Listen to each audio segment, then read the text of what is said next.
stay the course, stay true to your voice, know that you are here to thrive in this lifetime. When we're feeling a little down or not at our best, it's easy to get kind of swept up in the, well, maybe I'm not meant for this, or maybe, maybe not me. But quite honestly, not a single one of us is so special that we have been singled out by the universe or God or whatever you call it. If you're listening to this right now and you're feeling a little off or you're feeling like out of alignment, it's okay. Hang in there, because you really are truly here to thrive.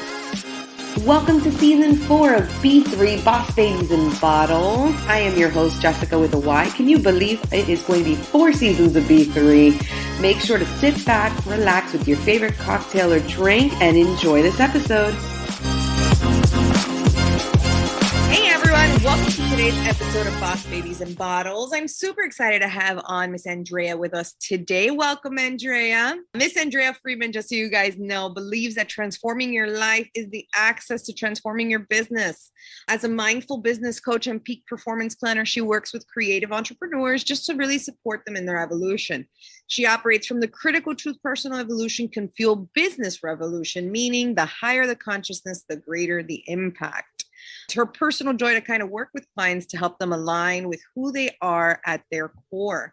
So with their unique personal gifts and unstoppable power. So Andrea, thank you so much for joining me today. I very much appreciate it.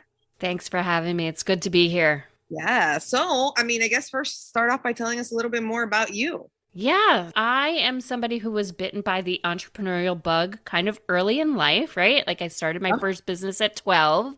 And simultaneously, I picked up my first book about meditation and deep breathing. So business ownership and mindfulness have always been linked for me.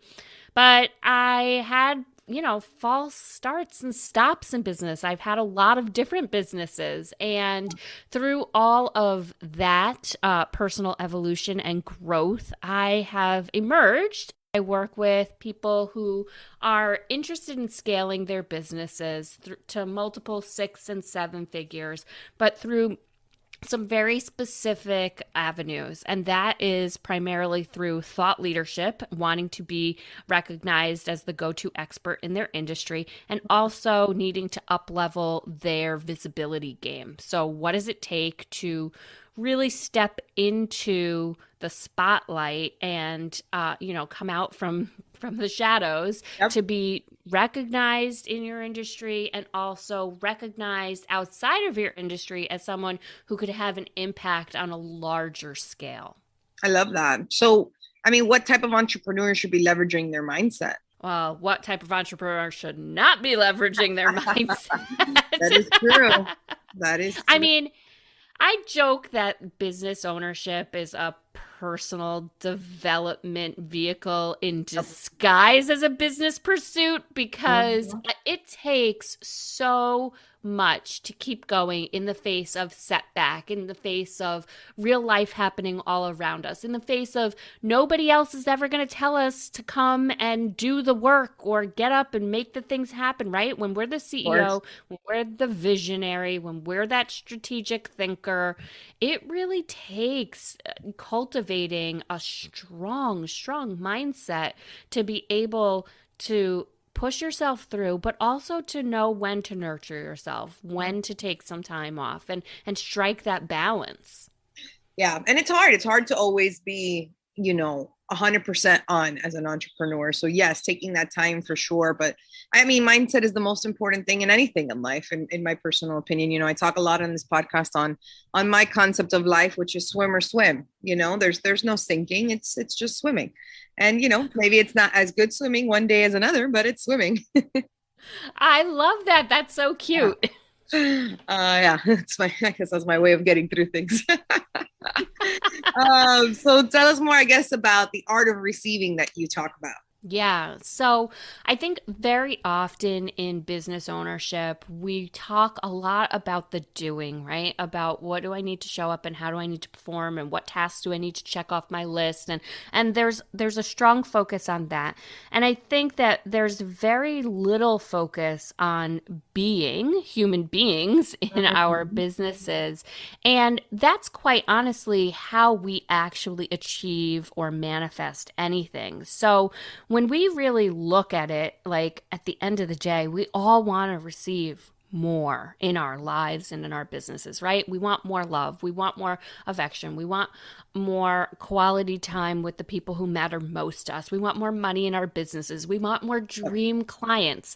And so sometimes in the world of law of attraction or manifesting, wanting can start to seem like something that's going to focus you on what you don't already have and maybe repel what it is, the thing that you desire, right? Yep. But the truth is that people that get things, like people who manifest things, people who achieve things, are really, really good at receiving. They're good at doing what it takes to make the space to be able to have more show up in their life. And so there's really an art to it to be able to be in the space where you recognize that you have the ability to cultivate that mindset and then fall into alignment with the vibration that it takes to be able to have it manifest, but also to be able to keep going in the face of no results. And Mhm. this is really where the work happens, right? Where can I still show up? Can I really deeply, deeply express and feel the gratitude in the face of that thing not showing up, right? Yep. Because otherwise, it's just performative, right? Writing out the gratitude list, writing out the abundance list. Like, if you don't feel it in like a really deeply aligned way, then you're just doing it in order to get something. Yeah. And that is not how it works. Yeah. If So you're not receive, doing it to, yeah. you're doing it to survive, basically. Yeah, yeah. Or to like, it's almost like a manipulation, like you're trying to manipulate. Hmm. Mm-hmm. That's Yeah, great. and really good receivers understand that they already have received so much, right? Mhm. And they express true deep gratitude for it. And that allows them to stay in that vibration of receiving. So that's why some people seem like, oh, so lucky. They're actually just aligned with With what they want. the highest version of themselves and with what they want exactly. Hmm. So, I mean, a lot, I understand this, but how does that personal evolution fuel business revolution? Because people are like, my personal life has nothing to do with my business. And I'm like, quite the contrary.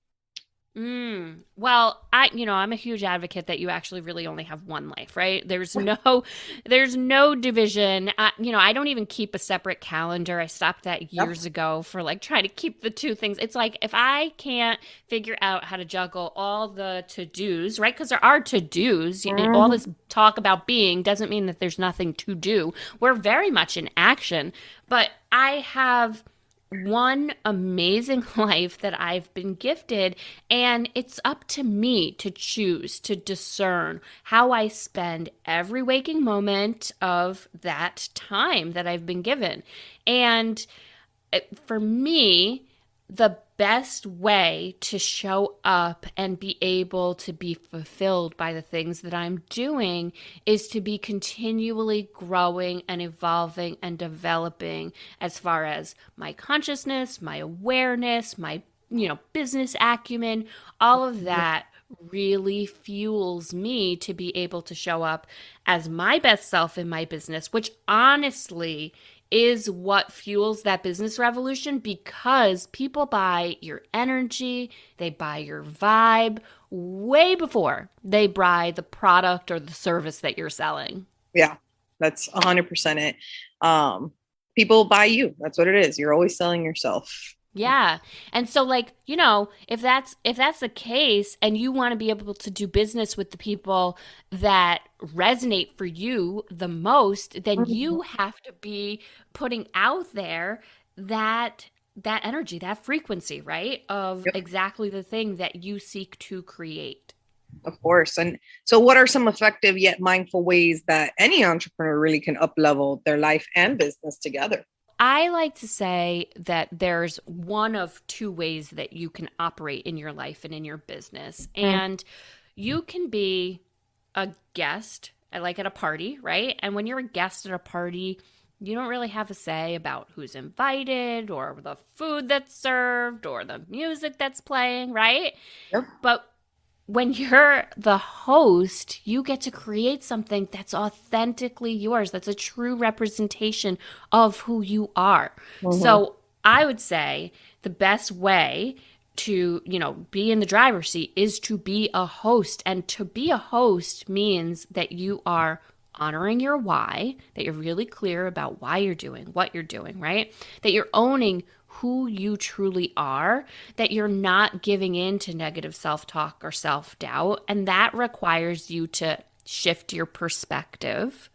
And when you do those practices, right, whether that's meditation or prayer or exercise or whatever the things are that allow you to quiet and hear your own intuition, your own wisdom, you end up in this place of clarity. You end up in this place of almost effervescence, right? Very filled up with how much you have to give and how much you have to share with the world.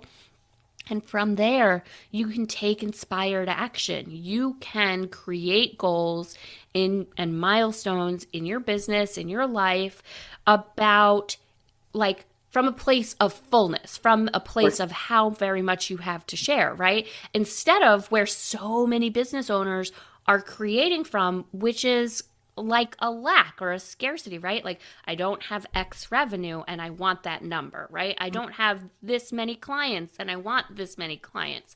Instead, you're focused on, from serving from a very generous place. And when you're doing business in that way, what starts showing up is monumentally different than focus on the lack and focus on the scarcity.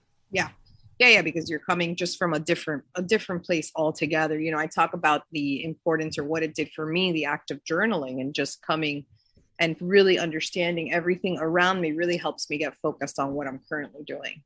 Yeah, So for huge. some people it's working out, yes, but for me it's really just silence and just sitting there with my own thoughts. Sometimes that's really what brings me the most clarity. Yeah, I mean, I'm a big fan of meditation. I, Yeah. do twice a day, 20 minutes, twice a day. That works for me, but you know what? It's not for everybody. And I recognize that sometimes, it's more about getting out in nature or going to the ocean or being with your kids or doing whatever it is that restores you to wholeness, to feeling centered, to being able to have the perspective of hearing your own intuition, because there's a lot of noise out there, right? You Yep. should be doing this in your business. This is the new thing. Everybody's doing this. Why aren't you doing this, right? And it can start to feel overwhelming and you can feel inundated pretty quickly, like you're not keeping up, right? And kind of always running on that hamster wheel of trying to keep up. But when we're running on that hamster wheel, we very rarely do our most elegant thinking. Of course. And that's what it takes to be the CEO. That's what it takes to be able to do that strategic, visionary thinking that moves your business forward. So what sometimes it's as simple as outsourcing, right? Like not trying to be everything to everyone, not trying to do everything yourself. Yeah, just trying to be what are you good at, and then going to others on what they're good at. 100%. I love that, because sometimes obviously we have a huge part, or a lot of business owners don't want to delegate, but sometimes delegating is the right way to go. Sometimes it's not. You have to know when it's good and when it's not. So what is truly kind of an abundant mindset then? So an abundant mindset, right? So let's first look at like what abundance is, right? When we have more than enough of what we need, right? So there's like a sufficiency level, right? Like exactly what I need to cover my basis, right? To fill me up energetically. Like we can do it from a couple of different perspectives, whether it's actually the tangible or more of the energetic. But there's a lack availability, right? Like where I don't have enough of what I need. There's just having enough of what I need, or there's having more than what I need. And so to be able to have an abundant mindset in your business, what that looks like is being exactly where you are and recognizing the abundance, right? Which is sometimes difficult for us. And this is a lot of the work that I do when clients are stepping into visibility. That's when the noise honestly gets really, really loud for people, and they start to look at their audience and say like, well, people aren't really that interested, or I don't have enough followers, or I don't have enough of the right kind of followers. And you Yeah, can go into this kind of like really lack and scarcity spiral downwards, right? But if we can do that, like that's just an indication of our own creativity, is what I like to call it. If we can get that creative, because that's actually not true, that's all just a made up story, then we can also get creative in the other direction, right? Like in the positive direction. Like, what if my next dream client is already in this audience and I just need to show up and be visible, right? Like, what if it makes a difference for one person for me to share who I really am on social today, right? What if it makes a difference for me to just press that go live button, or to hit the podcast record, right? Or start the conversation, and whatever happy place you like to show up and get your message out there, then do that. Coming from that place is coming from an abundant perspective. for sure. I can totally see that. And so, what should kind of business owners be focusing on if they want to make, a lasting and meaningful impact? Well, I think focusing on really being your truest self, right? Like, and focusing on developing and honing that intuition is going to make all the difference, because you can't show up and make a splash and make an impact Yeah. if you look like everybody else. You're not going to be recognized. You have to show up in the full scope of your power and own that, right? That's what visibility is. That's what influence really truly is. Yeah. And stepping into how you are really already showing up and serving, right? On like the scale that you're showing up and serving, and just incrementally increasing the level of showing up and serving. And, recognizing that it's not, they joke around that like, every overnight success is 10 years in the making, right? Like, it's not about the adoration or that recognition, but quite honestly, it's about that impact. If that's what you're driven by, then showing up and touching one life is going to move you forward. It's going to move the dial. It's going to keep you going. So whatever you can do to continually feel like you are energetically climbing that ladder and able to stay in alignment with your message, right? Not having to keep any part of yourself at arm's length or give into, well, everybody else is doing this, so I should be doing this, but stay centered in your own truth of what you know you need to be doing right now. That's always going to move the needle. And it's true. If you just show up and impact one person, then, I say it, I used to say it all the time in my past business. Like, if all I do is change one person's life, then I did what I needed to do. And in most cases, obviously you're impacting more, but just that thought of it's okay, one person, whatever it is I can do. Love it. Yeah, there's so much conversation, I think, right now, like, especially on social media about like, do this strategy or tactic and, get 1 million followers, or, become the authority. Like, it doesn't really happen overnight for anybody. No. And so like, stay the course, stay true to your voice, and know that you are here to thrive in this lifetime. I really believe that every single human being on the planet is here to make a difference and to make an impact. And when we're feeling a little like down, or like not at our best, it's easy to get kind of swept up in that, like, well, maybe I'm not meant for this, or maybe maybe not me. But quite honestly, not a single one of us is so special that we have been singled out by the universe or God or whatever you call it, that like everybody else gets to thrive and make a difference, but not you. If you're listening to this right now and you're feeling a little off, or you're feeling like out of alignment, it's okay. Hang in there, because you really are truly here to thrive. Forgive ourselves if we're not feeling 100%. That is okay too. Yes, I could not agree more. Amen to that. Yeah. So I love it. Thank you so much, Andrea, for sure, for kind of giving us that just beautifully abundant mindset chat. I mean, but lastly, of course, this wouldn't be the Boss Babies and Bottles podcast if I didn't ask you, what is your favorite drink or bottle? Ooh, my favorite drink or bottle. So my favorite cocktail is a gimlet spritzer. Oh, haven't heard that one yet. Yeah, I like bubbly. So I just like bake a gimlet on the rocks and then I throw in a little seltzer. Nice. I love it. Yeah, I'm definitely down for some bubbles at all points of times of the day. Shouldn't be, but I am. Love it. All right. Well, thank you so much, Andrea, for joining. And if you guys want to hear more from Andrea or talk to her, I'm going to link her all up to this podcast episode. So you'll be able to check her out and everything that she's about. So thank you again, Andrea, for joining us today. So we'll catch you guys on the next episode. Bye. Hope you loved today's episode. Make sure to subscribe and review our podcast, but also connect with me on IG. We have one for the twins at canal.twins where I try to post everything I humanly can on there so to keep you guys updated, but also at EBJ events where I post everything wedding. I'll see you guys soon.